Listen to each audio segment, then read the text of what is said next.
I moved into David and Rachel's house in the summer of 2021. It's a nice suburban home in Augusta, Georgia, 3 bedrooms, a backyard with a swing set. My room was on the first floor. They converted the study for me since stairs are getting harder at my age. Lily's room was upstairs, next to the master bedroom. David travels a lot for work. He's a sales executive for a medical device company, gone about 2 to 3 weeks every month, visiting hospitals and clinics across the southeast. Rachel stays home with Lily. She used to be a corporate lawyer before Lily was born, gave it up to be a full-time mother. On paper, she seemed like a devoted parent. The house was always clean. Lily was always dressed nicely. Homework was always done. But I started noticing things. At first, Lily was thrilled to have me there. Every morning, she'd run downstairs and jump into my arms. Papa Marcus, she'd squeal. We'd have breakfast together.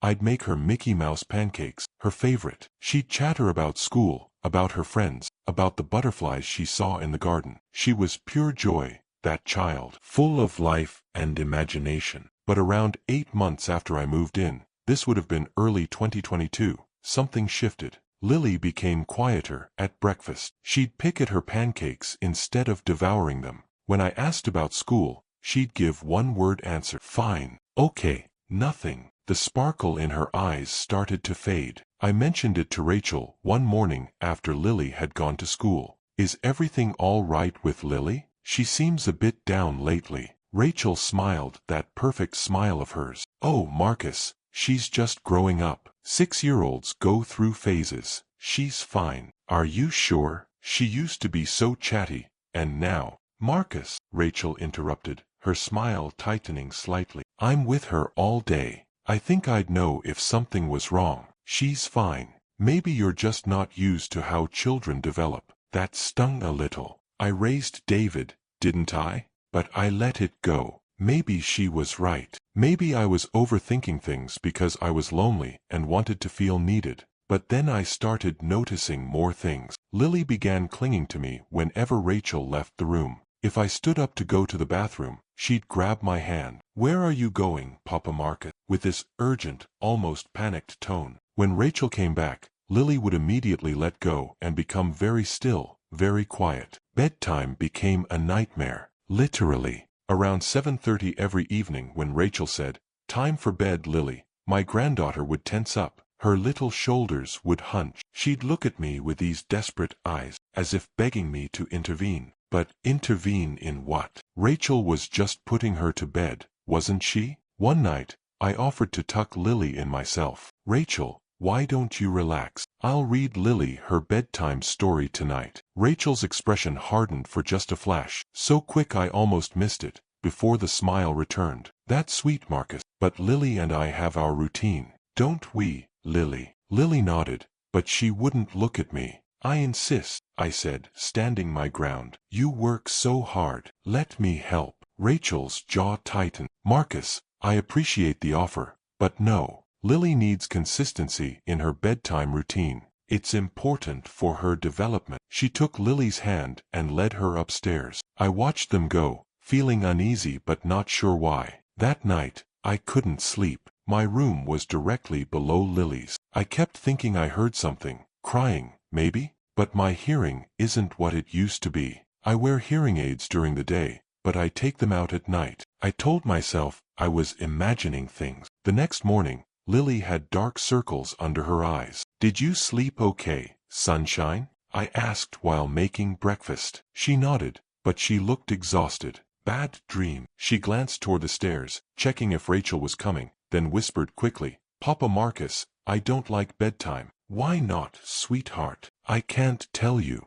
It's a secret. What kind of secret? Mommy says if I tell secrets, bad things happen. Before I could ask more, we heard Rachel's footsteps on the stairs. Lily immediately went silent and focused intently on her cereal. I tried to talk to David about it when he came home from his next trip. Son, have you noticed Lily seems different? More withdrawn. David was unpacking his suitcase, distracted. Different how? Quieter, anxious, especially around bedtime. He shrugged. Rachel mentioned Lily's been having some behavioral issues, testing boundaries, that sort of thing. It's normal for her age. Behavioral issues? Lily's always been so well behaved. Exactly, Dad. That's why she's testing now. Rachel's handling it. She knows what she's doing. I wanted to push further, but I could see David was tired from travel. And besides, what exactly was I accusing Rachel of? Being a strict mother?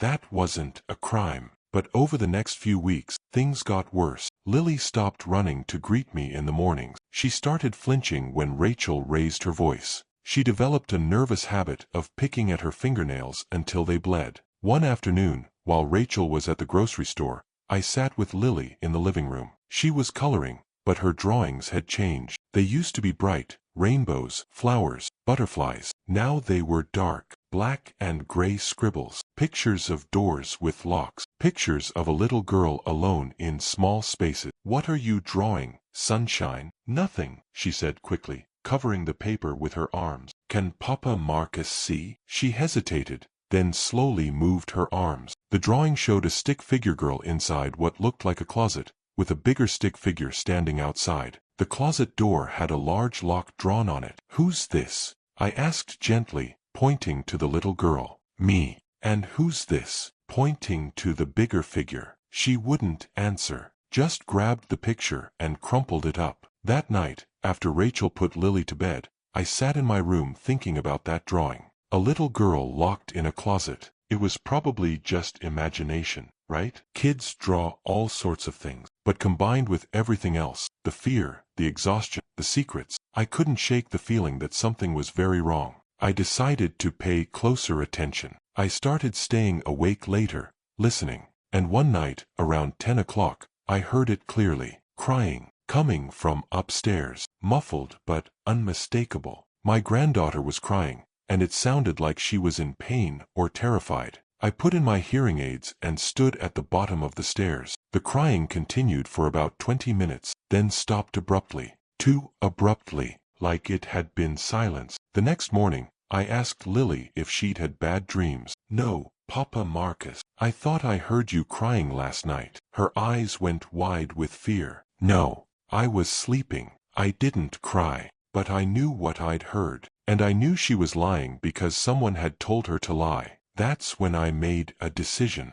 I'm 68 years old. My body isn't what it used to be. My knees ache, my back hurts, I get tired easily, but my mind is still sharp. And I wasn't going to let my granddaughter suffer while I stood by doing nothing. I needed proof. I needed to know what was happening in that room at night. So I went to the electronics store and bought something I never thought I'd need. A baby monitor. The young man at the electronics store must have thought it was odd, a 68-year-old man buying a baby monitor. But he was helpful, showing me the different models. This one has audio and video, he explained, showing me a camera. Just audio is fine, I said. I didn't want to be too obvious. If Rachel found a camera, she'd know immediately what I was doing. But a simple audio monitor? I could explain that. It connects to your smartphone, he continued. You can listen from anywhere. The app is pretty easy to use. My hands aren't as steady as they used to be, and technology sometimes frustrates me, but I learned. I had to learn. For Lily. I waited until Rachel took Lily to a dentist appointment the next day. I had maybe 90 minutes. My arthritis was acting up, and climbing those stairs took effort, but I made it to Lily's room. It's a sweet room, pink walls, stuffed animals on the shelves, a bookcase full of picture books. But now, looking around with suspicion in my heart, I noticed things I hadn't before. The closet door had a lock on the outside. Why would a child's closet lock from the outside? I installed the monitor on the bookshelf, tucking it behind some stuffed animals. It was small enough to be nearly invisible. I tested it on my phone. Perfect audio. I could hear every sound in the room. When Rachel and Lily came home, I was sitting in my usual chair in the living room, reading the newspaper. How was the dentist? I asked cheerfully. No cavities, Rachel replied. Lily was very brave, weren't you? Lily nodded but didn't smile. She looked tired, even though it was only 3 in the afternoon. That night at dinner, David was away on a business trip again. I watched Rachel and Lily interact. Rachel was perfectly pleasant, asking about homework, cutting Lily's chicken into small bites. The picture of a caring mother. But Lily ate mechanically, without appetite. And when Rachel said, "Bedtime in 15 minutes, Lily's whole body tense. "Rachel, why don't I tuck Lily in tonight?" I suggested again. "Marcus, we've been over this. Lily and I have our routine. I just want to help. I'm not doing much else around here." Rachel's voice took on an edge. "You do plenty, Marcus. But parenting is my responsibility. I know what's best for my daughter." I raised my hands in surrender. "Of course, you're right." At 7:30, Rachel took Lily upstairs. I stayed in the living room, pretending to watch television. But my phone was in my lap, the monitor app open, my hearing aids turned up as high as they'd go. For the first few minutes, I heard normal sounds. Rachel telling Lily to brush her teeth, water running, pajamas being put on. Then, "Into bed now, Lily. Can Papa Marcus come say goodnight?" "No. Papa Marcus is an old man who needs his rest. You're a big girl. You don't need him." Something in Rachel's tone made my blood run cold. It wasn't the words, it was the coldness behind them. "But I want to say goodnight to him." "Lily," I said, "no. Now get in bed." Silence for a moment. Then, "Mommy, please don't." "Don't what?" "Please don't do the closet tonight. I was good today. The dentist said I was brave." My hands started shaking. The closet? What was she talking about? "The dentist also said you squirmed too much. You embarrassed me." "I'm sorry, Mommy. I was scared of the drill." "Scared. Always scared. You know what Papa Marcus would think if he knew how cowardly you are? He'd be disappointed.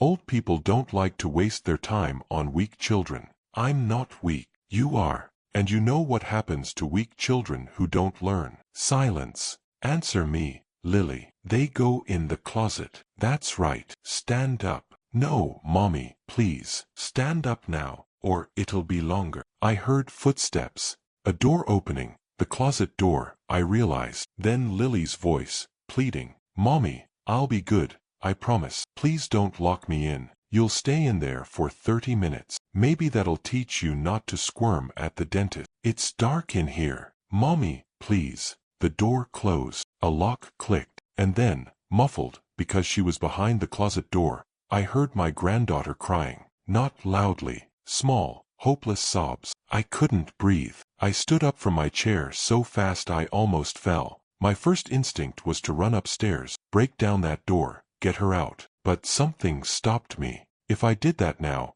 Rachel would know I'd been listening. She'd know about the monitor. And then what? She'd be more careful. She'd hide it better. I needed more evidence. I needed a pattern. So I sat back down, listening to my granddaughter cry in a dark closet while I did nothing. It was the hardest thing I've ever done. After 30 minutes, I timed it, watching every second tick by. I heard the lock click again. The door opened. "Come out now." Lily's crying had reduced to small hiccups. "Stop that noise. Dry your face. Get into bed." "Mommy, I have to go to the bathroom." "You should have thought of that before. Get in bed. Now." "But I really have to." A sharp sound. A slap. Lily gasped. "I said bed. And if I hear a single sound from you tonight, you'll go back in the closet until morning. Understand?" "Yes, Mommy." "Good. Now go to sleep." Rachel's footsteps left the room. The door closed. And then I heard it. The soft, nearly silent crying of a child who's learned that making noise brings punishment. I sat in that chair,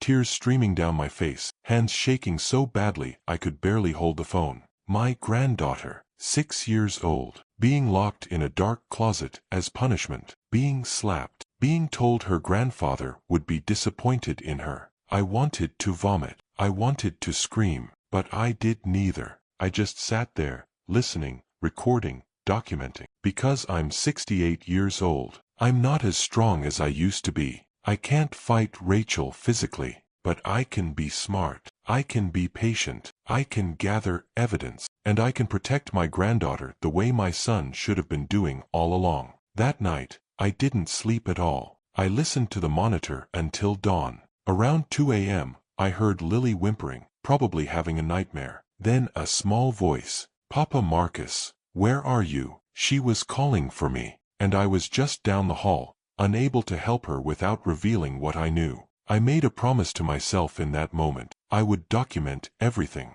I would be strategic. And I would save my granddaughter, no matter what it took. Because that's what grandfathers do. We protect our grandchildren, even old ones like me. Over the next 3 weeks, I documented everything. Every night, I listened to that monitor. And every night, the pattern repeated. Rachel would put Lily to bed between 7:30 and 8 p.m. Some nights, if Lily had been good, by Rachel's impossible standards, she'd just be sent to bed with harsh words. "You're lucky tonight. Don't make me regret it." Other nights, most nights, there was punishment. The closet was the most common. 15 minutes for minor infractions, 30 minutes for bigger ones. Once, for an hour, because Lily had accidentally spilled juice at dinner. I listened to her crying, begging to be let out, saying she had to use the bathroom. Rachel ignored her. When she finally opened the door, Lily had wet herself. Rachel's response? "That's disgusting. Clean yourself up. Maybe next time you'll learn." My 6-year-old granddaughter, shamed for a bodily function she couldn't control after being locked in a dark space for an hour. But the closet wasn't the only punishment. Sometimes Rachel would make Lily stand in the corner for hours, not moving, not sitting. I could hear Lily's small voice after an hour. "Mommy, my legs hurt." "Rachel, then you should have behaved better." The verbal abuse was constant. "You're stupid. You're worthless. Nobody likes whiny girls. Papa Marcus only tolerates you because he has nowhere else to go." That last one particularly gutted me. Using me, Lily's one source of safety, as a weapon against her. And the threats. Oh, the threats. "If you tell Papa Marcus or your daddy about our bedtime routine, I'll say you're lying." And you know what happens to little girls who lie? They get sent away. And their grandpas get sent to nursing homes because they're too old to take care of themselves. She was using my age, my vulnerability, to keep Lily silent, making my granddaughter believe that telling the truth would result in us being separated. During the day, Rachel was a perfect mother. Sweet voice, gentle touches, healthy meals. No one would ever suspect. But at night, when it was just her and Lily, the mask came off. I saved every recording. I kept a notebook with dates, times, and what happened. My arthritic hands ached from writing, but I documented everything. During this time, I tried subtle interventions. I'd offer to take Lily to the park, giving her breaks from Rachel. I'd make her favorite foods, trying to see her smile. I'd tell her stories about when I was young, trying to give her hope that life could be better. One afternoon, while Rachel was showering, Lily climbed into my lap while I sat in my recliner. She curled up small against my chest. "Papa Marcus, can I tell you something?" "Of course, sunshine. You can tell me anything." She was quiet for a long moment. Then, in the smallest voice, "Sometimes I wish I could live with just you, in a different house, where it's quiet at night." My throat closed up. "Why do you want it to be quiet, sweetheart?" She didn't answer directly. "Because at night, sometimes I have to be very still and very quiet so I don't make Mommy mad." "What happens when Mommy gets mad?" "I can't tell you. It's a secret." "Lily, some secrets are okay to tell, especially if they're about someone hurting you." She looked up at me with those big eyes. "But Mommy says if I tell, bad things will happen." "You'll have to go away." "I'm not going anywhere, sunshine. Promise." "I promise." She hugged me tighter. "Mommy says you're old and old people get sent away when they're not useful anymore. She says if I'm bad, you'll have to leave." Rage burned in my chest. Rachel had created this perfect trap, making Lily believe that her silence protected me, when in reality, speaking up was the only way to protect both of us. "Lily, listen to Papa Marcus. I'm not going anywhere, and nothing you say or do will make me leave you. Do you understand?" She nodded against my chest, but I could tell she didn't quite believe it. That's when I knew I needed to act faster. I had evidence, 3 weeks of documented abuse, but I needed help. I couldn't do this alone. I thought about calling David, but I knew what would happen. He'd confront Rachel. She'd deny everything. She'd say I was confused, senile, hearing things that weren't there. And I had no doubt she'd been laying groundwork for that defense. I'd noticed her making comments to David during his brief times home. "Your dad forgot he already had coffee this morning and made another cup. I found him in the kitchen at 2 a.m., said he thought it was morning. Little seeds suggesting my mind was going. It wasn't true. My mind was sharp. But would David believe that? Or would he believe his wife, the mother of his child, the woman he loved? I needed an ally, someone who knew Rachel, someone who might believe me. That's when I thought of Sophia. Sophia Chen was Rachel's younger sister, a nurse at the local hospital. She'd been to the house a few times, and I'd noticed something. She was kind to Lily, genuinely so, and she'd never seemed particularly close to Rachel. In fact, I'd picked up on some tension between them. One day, when Rachel mentioned Sophia was stopping by to drop off something, I decided to take a chance. Sophia arrived in the late afternoon. Rachel was upstairs folding laundry. I met Sophia at the door. "Marcus, hi, how are you?" "Sophia, can I talk to you for a minute?" Before Rachel comes down. She must have heard the urgency in my voice because her expression shifted immediately. "Of course. What's wrong?" "It's about Lily. I need to show you something, but I need you to promise me you'll keep an open mind." She glanced toward the stairs. "Is Lily okay?" "No, she's not, and I need your help." We sat in my room. I didn't want Rachel to overhear, and I showed Sophia my phone. The recordings. She listened to 3 of them, her face growing paler with each one. When the 3rd recording ended, the one where Rachel slapped Lily and locked her in the closet for an hour, Sophia looked at me with tears in her eyes. "Oh my God, Marcus, this is—" I didn't know. I had no idea. "You believe me?" "Of course I believe you. I can hear it right here." She gestured at the phone. This is child abuse." Relief flooded through me. Someone believed me. Someone could help. "There's more," I said. 23 recordings over 3 weeks, and this has been going on for months, maybe longer. I only just figured out how to document it. Sophia ran her hands through her hair. "We have to tell David. We have to call child services. David's not going to believe me. Rachel's been setting it up, making comments that I'm confused, forgetful. He'll think I'm a confused old man who misunderstood. Then we go straight to the authority and say what? An old man recorded his daughter-in-law without her knowledge? They'll investigate, sure, but Rachel will lawyer up. She used to be a corporate attorney. She'll make this go away, and then it'll be worse for Lily." Sophia stared at me. "So what do?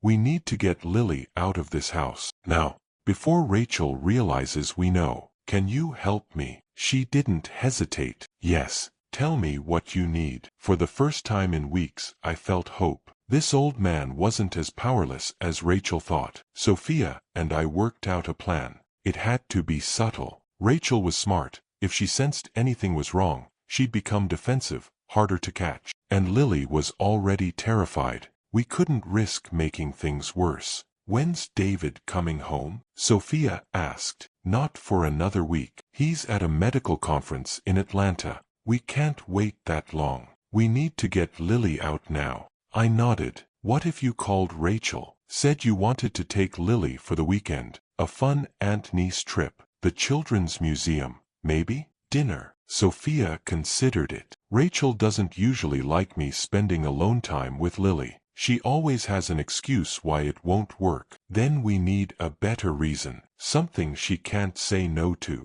Sophia thought for a moment. "What if I say I need Lily's help with something? My friend is a pediatrician. She's doing a study on childhood development and needs kids to participate. Activities, tests, nothing invasive. Parents get $200. Rachel loves money. Or at least, she loves appearing generous while actually being cheap. That could work. I'll call her tonight. Make it sound official. Time sensitive. And Marcus, once I have Lily, what then? Keep her at your place. Don't bring her back. I'll call David, show him the recordings. If he doesn't believe me, I'll call the police myself. But Lily needs to be safe first." Sophia squeezed my hand. "You're a good grandfather, Marcus. I'm an old man who let this happen for months without realizing. You're an old man who figured it out and did something about it. That's what mattered." That evening, Sophia called. I listened from my room as Rachel answered in the living room. "Sophia, hi, what's up?" I couldn't hear Sophia's side, but I heard Rachel's responses. "A study? What kind of study?" Pause. $200? Well, I mean, that's generous. Pause. Tomorrow?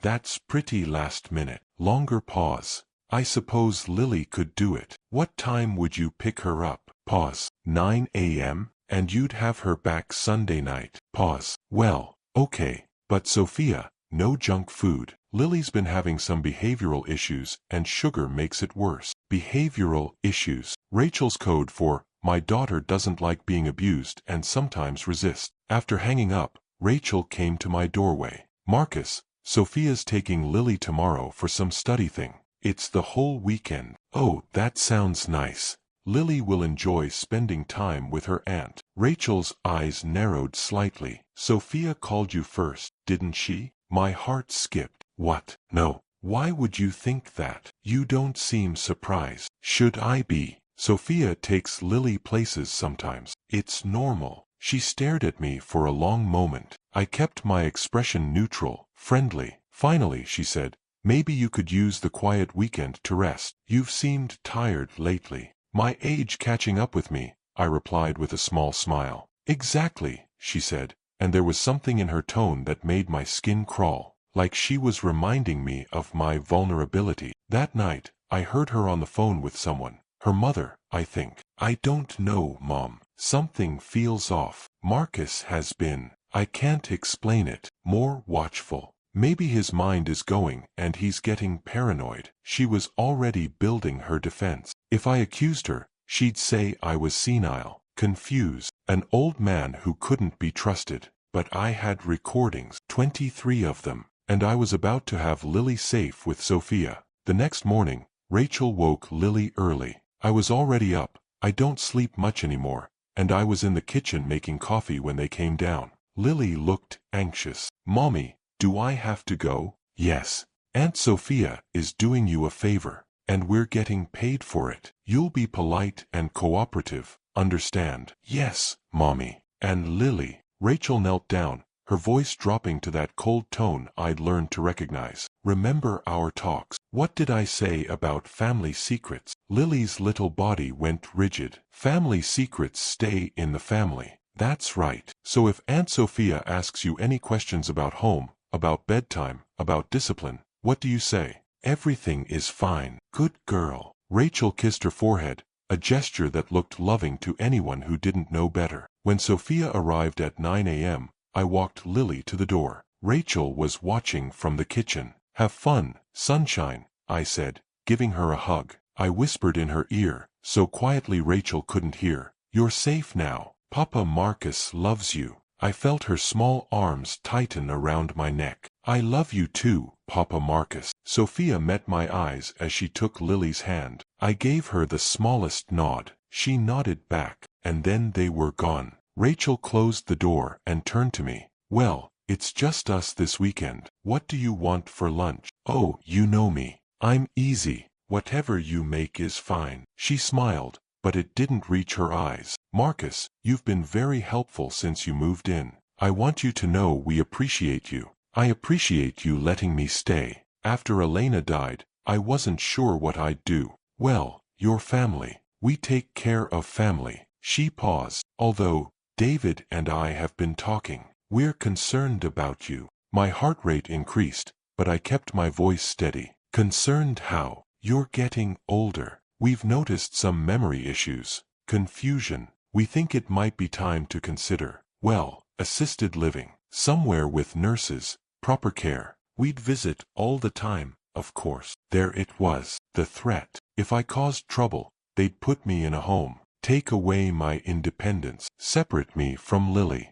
Except Lily wasn't here anymore, and I had evidence. That's very thoughtful, I said carefully, but I feel fine. Sharp as a tack, actually. Of course you do, she said in that patronizing tone. But sometimes we're not the best judges of our own decline. Let's talk about it when David gets home. Sure, whenever you'd like. She studied me for another moment, then went back to the kitchen. I returned to my room and immediately texted Sophia. She knows something is off. Threatened assisted living. How's Lily? Response came quickly. Lily's okay. Quiet. Nervous. I told her she's safe and doesn't have to go back. She cried with relief. Marcus, what she's been through. I know. Keep her there. I'm calling David now. My hands were shaking as I dialed my son's number. This was the moment. Either he'd believe his father, or he'd believe his wife. Either he'd protect his daughter, or he'd protect his marriage. The phone rang 3 times before he answered. Hey Dad,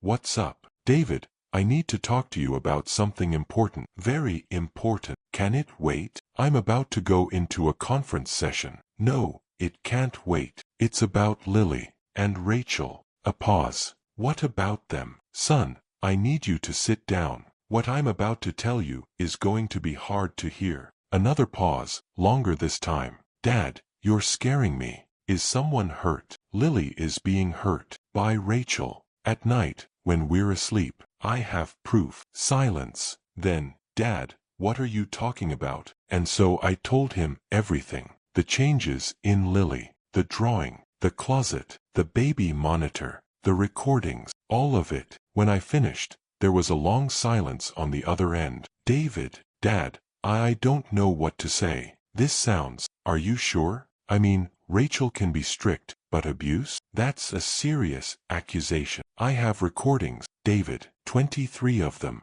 I can send them to you right now. Recordings? You recorded Rachel without her knowledge. I recorded what was happening to your daughter. Do you want to hear them, or not? Another pause. Send them. I'll call you back. I sent 3 of the worst recordings. Then I sat in my room, staring at my phone, waiting. 20 minutes later, he called back. His voice was shaking. Oh my God, Dad, is that really what's been happening? Yes, son. Every night you're gone. Sometimes when you're home, after you fall asleep. I have dates, times, everything documented. I heard him crying. My 40-year-old son crying. How did I not know? How did I not see it? Because she's very good at hiding it. And she's been setting it up to look like I'm confused, senile, in case I figured it out. She told me today they're considering putting me in assisted living. What? No, Dad, we never discussed that. She's laying groundwork, son. She's smart. But we need to focus on Lily now. Sophia has her. She's safe, but we need to make sure she stays safe. I'm leaving Atlanta right now. I'll be home in 3 hours. David, I need to ask you something. Do you believe me? Completely. Dad, I heard the recordings. I heard my wife's voice. I heard my daughter begging. Yes, I believe you, and I'm going to make this right. Relief washed over me. My son believed me. Finally, there's one more thing, David. When you confront Rachel, she's going to deny it. She's going to say I'm confused, that the recordings are misunderstandings. You have to be strong. I will be. Dad, I'm so sorry. I'm sorry I didn't see it. I'm sorry I left Lily vulnerable. We both missed it, son. But we're going to fix it now. After we hung up, I sat in my room knowing that in a few hours, everything would explode. Rachel would know. The life she'd built would crumble, and she would fight back with everything she had. But I was ready. This old man was ready. The next day, Sophia brought Lily home.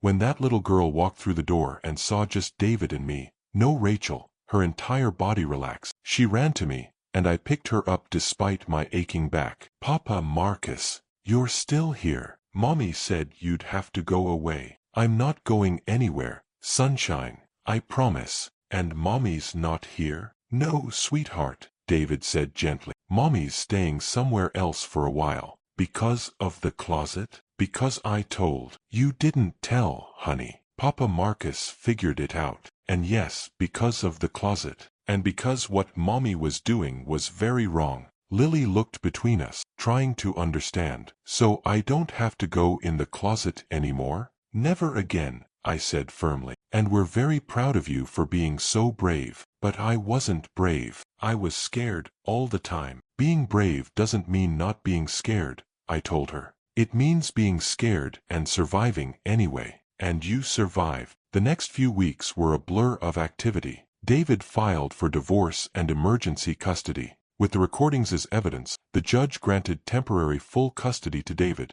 with me listed as co-guardian since I lived in the home. Rachel was granted supervised visitation only, 2 hours per week, at a family center, with a social worker present. Rachel fought back hard. She hired an expensive attorney. She claimed the recordings were inadmissible, illegal wiretapping. Her lawyer argued I was a bitter, confused old man with declining mental faculties who had misinterpreted normal discipline. But Child Protective Services got involved. They interviewed Lily, gently, with a child psychologist present. They inspected the bedroom. They saw the lock on the outside of the closet door. They read the medical records. Lily had been to the pediatrician 3 times in 6 months for anxiety, but Rachel had never mentioned the closet punishment. The CPS investigator, a woman named Karen Harris, interviewed me extensively. Mr. Rivera, Rachel's attorney claims you're experiencing cognitive decline, that you may have misinterpreted what you heard. I handed her a folder. Inside was every recording, transcribed, every date, time, what happened, a notebook with my observations going back months, medical records from my doctor confirming I had no cognitive impairments. Ma'am, I'm 68 years old. My knees hurt, my back aches, but my mind is sharp. And a grandfather doesn't misinterpret his granddaughter being locked in a closet. She reviewed everything carefully. When she finished, she looked at me with respect. Mr. Rivera, your documentation is remarkable. Most people don't have this level of detail. I worked in finance for 40 years. Documentation was my job. And protecting Lily? That's my duty. Rachel claims you have an agenda, that you've always disliked her and wanted to break up the marriage. I have one agenda, keeping my granddaughter safe. If Rachel wants to call that dislike, so be it. Karen's report was damning for Rachel. She recommended supervised visitation continue, mandatory parenting classes, and psychological evaluation. But Rachel's lawyer was good. He painted me as the villain, an elderly man living in his son's home, feeling useless, creating drama to feel important. He brought in a psychologist who testified that elderly people sometimes experience paranoid delusion. David's lawyer countered with the recordings. These aren't delusion. This is evidence, audio evidence of abuse. The judge, a woman in her 50s named Judge Patricia Mendez, listened to 3 of the recordings in court. I watched her face as she heard Rachel's cold voice, Lily's crying, the closet door locking. When they finished, Judge Mendez looked at Rachel. Ms. Rivera, I've heard many things in this courtroom, but listening to a mother lock her 6-year-old child in a dark closet as punishment is one of the most disturbing. Rachel's lawyer stood. Your Honor, this is a cultural difference. Different families have different discipline methods. There is no culture, Judge Mendez said sharply, in which locking a child in a dark closet for an hour is acceptable discipline. That is abuse. Rachel tried to speak. Your Honor, I was trying to teach my daughter. You were terrorizing your daughter. These recordings make that clear. But despite the evidence, the legal system moved slowly. Rachel was allowed supervised visits. She had rights as a mother. And at those visits, she would tell Lily things. Sophia attended one as support for Lily and told us later what happened. Rachel kept saying, "This is all Papa Marcus's fault. He's trying to separate us. Old people get confused and cause problems. She was trying to turn Lily against you, Marcus." But Lily knew better. After that visit, she came home and climbed into my lap. "Mommy says you're confused, but you're not confused, are you, Papa Marcus?" "No, sunshine, I'm not confused. Mommy says you made everything up, but you didn't, did you?" "No, I didn't make anything up. I protected you." "That's what I thought." She hugged me tight. "I don't want to see Mommy anymore. She scares me." That statement, recorded by the child psychologist, helped our case. A child's stated fear of a parent is taken seriously. 3 months into the legal battle, Rachel's lawyer tried a new tactic. He requested I undergo a psychiatric evaluation. Given Mr. Rivera's age and the seriousness of the accusations, we believe a professional evaluation of his mental state is warranted. David's lawyer objected, but the judge allowed it. So I went to see Dr. Michael Brennan, a psychiatrist who specialized in geriatric patients. He tested me extensively. Memory tests, cognitive function tests, reality testing. We talked for hours over 3 sessions. At the final session he said, "Mr. Rivera, I'm going to be honest with you. I was expecting to find some evidence of decline. When you're my age, most 68-year-olds show some memory issues, some confusion. And you're sharper than most 40-year-olds I've assessed. Your memory is excellent. Your reasoning is sound. Your perception of reality is accurate. In my professional opinion, you are absolutely competent to provide testimony and evidence in this case. His report was submitted to the court. Rachel's lawyer tried to discredit it. He only tested him over 3 sessions. That's not enough time. But Judge Mendez seemed satisfied. 4 months after the confrontation, we had a final custody hearing. Rachel's lawyer called me to testify.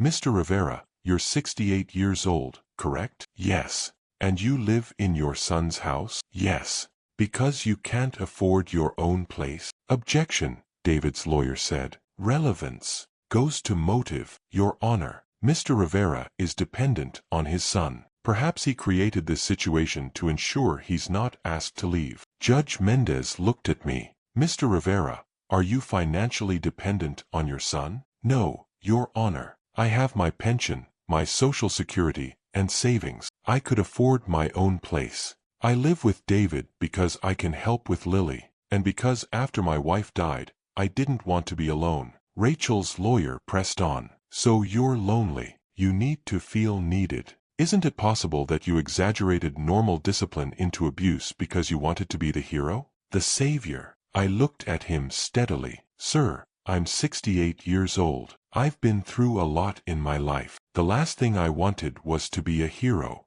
What I wanted was for my granddaughter to stop crying at night. When I heard those recordings, her begging to be let out of a closet, her mother telling her she was worthless, I didn't feel heroic. I felt sick, and sad, and angry, but mostly, I felt determined. Determined that my granddaughter wouldn't spend one more night being terrorized. But you admit you installed the monitor without Rachel's knowledge? Yes. So you violated her privacy? I prioritized Lily's safety over Rachel's privacy, and I'd do it again. David's lawyer stood for redirect. Mr. Rivera, in your 40 years working in finance, did you ever encounter situations where you had to document wrongdoing? Yes, several times. Fraud investigations, mostly. And did you document those situations thoroughly? Very thoroughly. That's how you build a case. Is that what you did here? Built a case. I documented abuse. Call it whatever you want. But yes,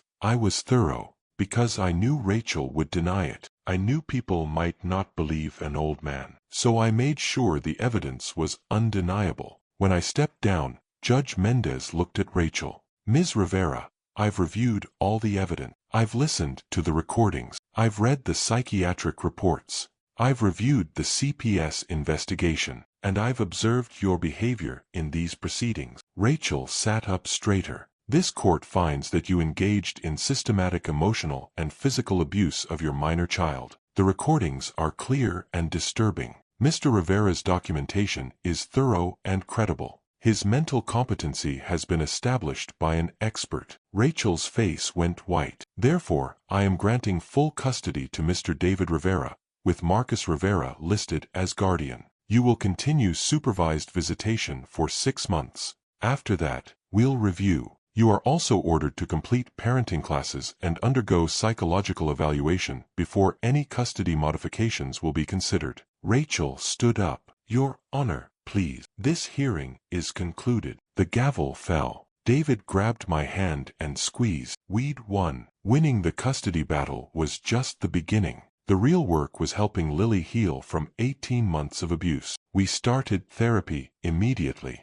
Dr. Sarah Chen was a child psychologist who specialized in trauma. 3 times a week, Lily went to her office, a colorful, friendly space with toys and art supplies. At first, Lily wouldn't talk about what happened. She'd just draw. Dark pictures at first, closets with locks, small figures alone in boxes. Dr. Chen said this was normal. She's processing. Give her time. At home, we made changes. David quit traveling. He found a local job, less pay, but he didn't care. I missed 18 months of Lily being abused because I was traveling. I won't miss anything else. I helped as much as I could. At 68, I couldn't do everything I used to, but I could be present. I could make breakfast. I could walk Lily to school. I could listen when she needed to talk. The nightmares were hard. Almost every night for the first month, Lily would wake up screaming. One of us would rush to her room, usually David, since he was faster, and hold her until she calmed down. I dreamed I was in the closet, and nobody could hear me. You're not in the closet. You're in bed. You're safe. Promise. Promise.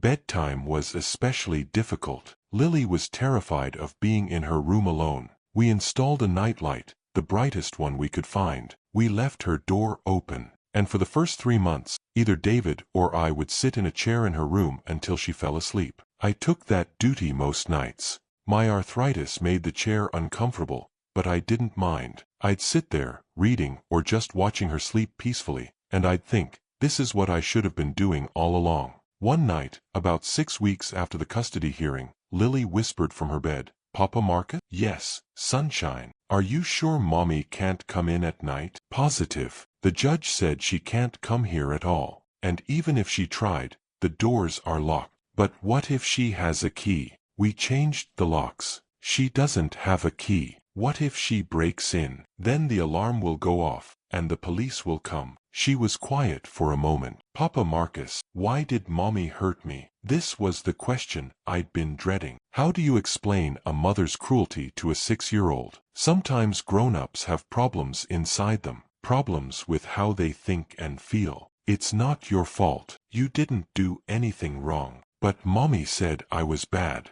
That's why she put me in the closet." "Mommy was wrong. You're not bad. You're wonderful. Then why didn't you stop her before? You were in the house." That hurt, because it was a fair question. "I didn't know, sunshine. You were so brave and quiet, and Mommy hid what she was doing. But when I finally figured it out, I stopped it as fast as I could. You saved me." "Yes, and I'll keep you safe forever. Even though you're old, even though I'm old." She seemed satisfied with that, and fell asleep soon after. But Rachel wasn't done fighting. At the supervised visits, she would try to manipulate Lily. The supervisor, a woman named Mrs. Thompson, documented everything. After one visit, she called David. "Mr. Rivera, I need to report something." Rachel told Lily that if she said she wanted to live with her mother, the judge would allow it. She was coaching her. What did Lily say? She said, "I want to stay with Daddy and Papa Marcus."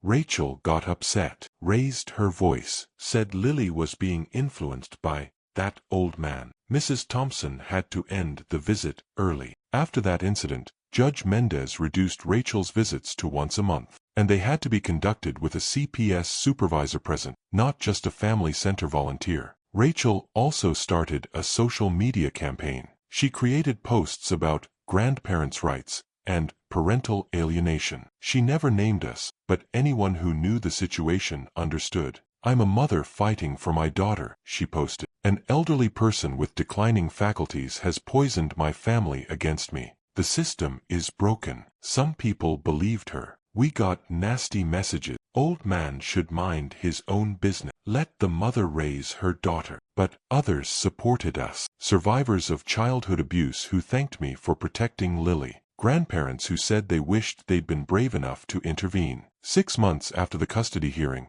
Dr. Chen requested a meeting with David and me. "Lily is making remarkable progress," she said. "She's more open now, talking about her feelings. The nightmares are decreasing, maybe once a week now instead of every night." "That's wonderful," David said. "However, we need to discuss something. Lily told me something in our last session that concerns me." My stomach tightened. "What?" She said Rachel told her during the last visit that she knows where Lily goes to school, that she could wait outside after school if Lily wanted to see her. David's face went red. "That's a violation of the custody order." "Yes, and it's concerning because it's a veiled threat. Rachel is letting Lily know she can get to her. I'm recommending to the court that visits be suspended entirely until Rachel completes her court-ordered psychological evaluation." "She hasn't completed it yet?" I asked. "No. She's been making excuses, missing appointments. I think she knows what the evaluation will reveal." 2 weeks later, Rachel showed up at Lily's school. The school called immediately. They had her photo and explicit instructions that she was not allowed on campus. But before security could get there, Rachel saw Lily on the playground during recess. Lily, Sweetheart, Rachel called from outside the fence. Lily looked up, saw her mother, and froze. Don't be scared. Mommy just wants to talk. Tell them you want to see your mommy. A teacher quickly moved Lily away while security escorted Rachel off campus. But the damage was done. That night, Lily had her worst nightmare in weeks. David filed an emergency motion the next day. Judge Mendez was not pleased. Ms. Rivera, you violated the custody order. You approached the child's school despite being explicitly forbidden from doing so. Rachel's lawyer tried to minimize it. She just wanted to see her daughter. She traumatized her daughter. Judge Mendez interrupted. Mr. Rivera, I'm suspending all visitation pending Ms. Rivera's completion of her psychological evaluation. And Ms. Rivera, if you come within 100 yards of that child, you will be arrested. Do you understand? Rachel started crying in court. You're keeping me from my daughter. This isn't fair. What isn't fair is what you did to your daughter for 18 months. This hearing is concluded. After that, Rachel disappeared from our lives. No more supervised visits. No more social media posts. It was like she'd given up, or so we thought. 3 months later, on a Saturday afternoon, David's phone rang. It was Sophia. David, you need to hear something. Rachel called me. She's planning something. She wants me to help her. Help her what? Get Lily back. She has a plan. She's going to claim Papa Marcus is too old to properly supervise Lily, that he's forgetful, leaves doors unlocked, lets Lily wander. She wants me to testify that I've seen him being neglectful. That's not true. I know. That's why I'm calling. I told her no. But David, she's not giving up. She's going to try something else. Be careful. We reported the call to our lawyer, who reported it to the court. But we couldn't prove what Rachel was planning. All we could do was stay vigilant and hope that the healing we'd started, Lily's therapy, the new routines, the safety we'd built, would be enough to protect her from whatever came next. Because I was 68 years old, I was tired. My body ached, but I wasn't done fighting yet. Not until Lily was safe. Permanently. I'm sitting here today, 2 years after I first installed that baby monitor, and I want to tell you how the story ends, or rather, how it continues, because healing from trauma doesn't have a neat ending. It's ongoing. Lily is 8 years old now. She's in 3rd grade. She has friends. She laughs, really laughs, not the nervous, careful laugh she had before. She still has occasional nightmares, maybe once a month now, but they're manageable.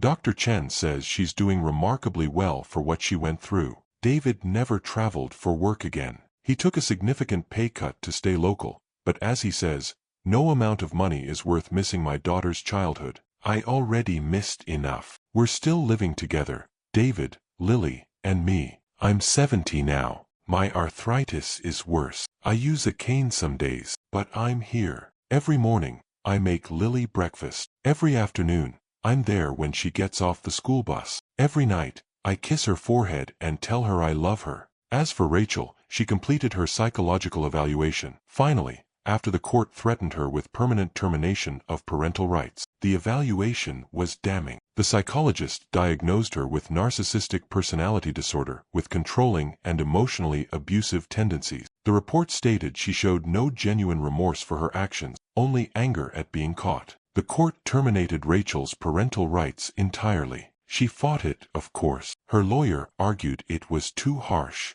but Judge Mendez was firm. Ms. Rivera, you had multiple opportunities to show remorse, to get help, to demonstrate you understood the harm you caused. You did none of those things. Instead, you violated court orders, attempted to manipulate your daughter, and showed no insight into your behavior. This court finds that terminating your parental rights is in the best interest of the child. Rachel screamed in the courtroom that day. You're all going to regret this. All of you. Security had to escort her out. We haven't heard from her since. She moved out of state, Sophia told us. Sophia still talks to her occasionally, though their relationship is strained. She still blames everyone but herself, Sophia said. She still thinks Papa Marcus ruined her life. I saved my granddaughter's life, I replied. Rachel ruined her own. The legal battle cost us a lot. Attorney fees, court costs, therapy expenses. David and I both dipped into our savings, but it was worth every penny.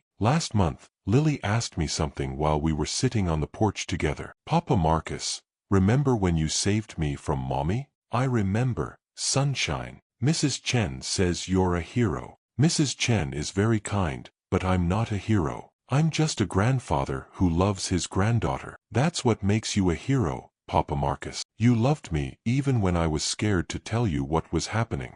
I pulled her close. You know what I learned from all this? What? That being old isn't the same as being useless. Your mother thought I was too old to notice what she was doing, too old to do anything about it. But she was wrong. You're not old, Papa Marcus. I laughed. I'm definitely old, but I'm also strong enough to protect you, and I always will be. She hugged me tight. I'm glad you live with us. Me too, sunshine. Me too. These days, people ask me for advice. Other grandparents who suspect something is wrong. Parents who notice their children changing.